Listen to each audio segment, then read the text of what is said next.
23 লক্ষ রোহিঙ্গা মুসলমান, তোমাদের কি হয়ে গেল? হে মরদের দলেরা, ফাড়ার দলেরা, তোমাদের কি হয়ে গেল? অস্ত্র হাতে তুলে নিচ্ছ না? ওই মং বুদ্ধরা যদি একটা গুলি করে, আমরা ওদেরকে পাল্টা 5টা গুলি করবো ইনশাআল্লাহ। এটা যদি না বলতে পারো, ওই হিন্দুত্ববাদী ভারত আমাদেরকে গুলি করবে, আমরাও ওদেরকে গুলি করব।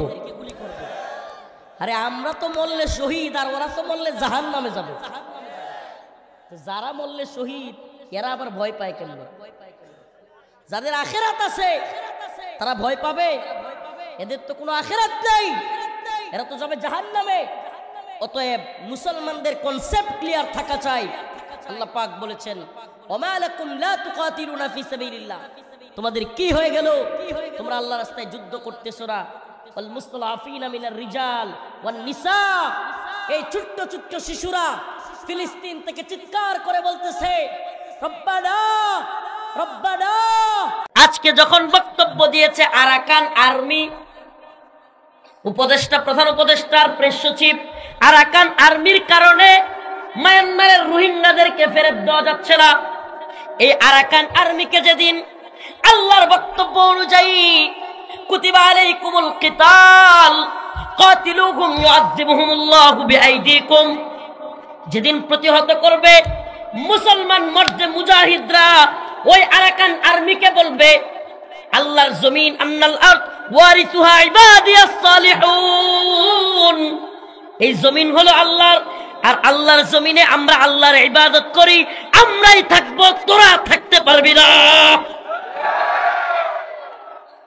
আল্লাহ বলছেন আন্নাল আরদ, জমিন কার? কথা কয় না কার? আল্লাহ বলেছেন কোরআনের আয়াত, আন্নাল আরদ ওয়ারিসুহা ইবাদিয়াস সালিহুন, জমিনের মালিক আল্লাহ। আল্লাহ বলেন আমি ওয়ারিস সূত্রে, কি সূত্রে? বাবার সম্পত্তি যেমন ওয়ারিস সূত্রে কারা পায়? সন্তান পায়।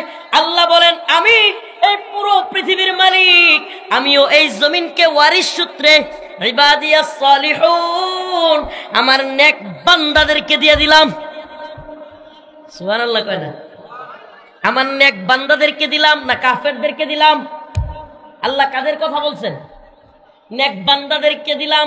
অথচ আজকে নেক বান্দারাই জমিনে থাকতে পারতেছে না, জমিন হয়ে গেছে কাফের মুশরিকদের।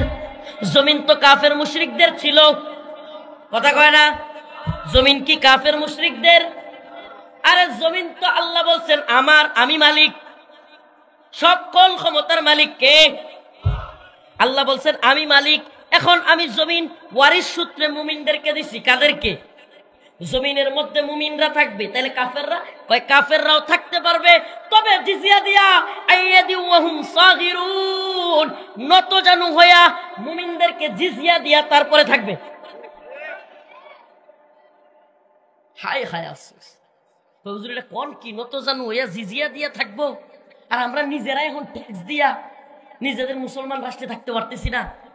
আপনি নত জানু ঈমান আনছেন, আপনি আপনার ঈমানকে পশ্চিমাদের শিকলে আবদ্ধ করেছেন। আপনার ঈমান স্বাধীন না। আপনি গতকাল ৭১ নিয়ে চিল্লাইছেন, এখন ২৪ নিয়ে চিল্লান। ৭১-এর পরে ভারতের দখলে বাংলাদেশ, ২৪-এর পরে যদি আমেরিকার পেটে ঢুকায় দেন, আপনি জীবনেও স্বাধীন হতে পারবেন না। আপনি তখনই স্বাধীন হবেন যেই দিন আপনি ঈমানের স্বাধীনতা অন্তরের মধ্যে অনুধাবন করবেন, যেদিন আপনি বুঝবেন আমি ভারতের গোলাম না, আমরা আমেরিকার গোলাম না, আমরা আল্লাহর গোলাম।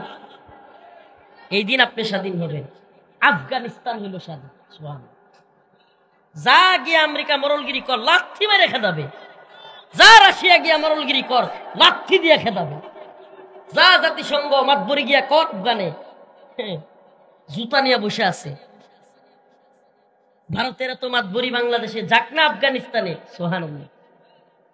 একটু বুঝবার চেষ্টা করেন। সমাধান কোরআন বলছে, ওমা লাকুম লা তুকাতিলুনা ফি সাবিলিল্লাহ। হায় উম্মাহ, তোমাদের কি হয়ে গেল? তোমরা কেন জিহাদ করতেছো না? আজকে প্রেস সচিবের ওই বক্তব্যটা যমুনা টেলিভিশন প্রচার করছে। যমুনা টেলিভিশনের নিউজটা প্রচার করার সাথে সাথে আমি একটা কমেন্ট করেছি প্রেস সচিবের নিচে, কিভাবে সমস্যার সমাধান করবেন।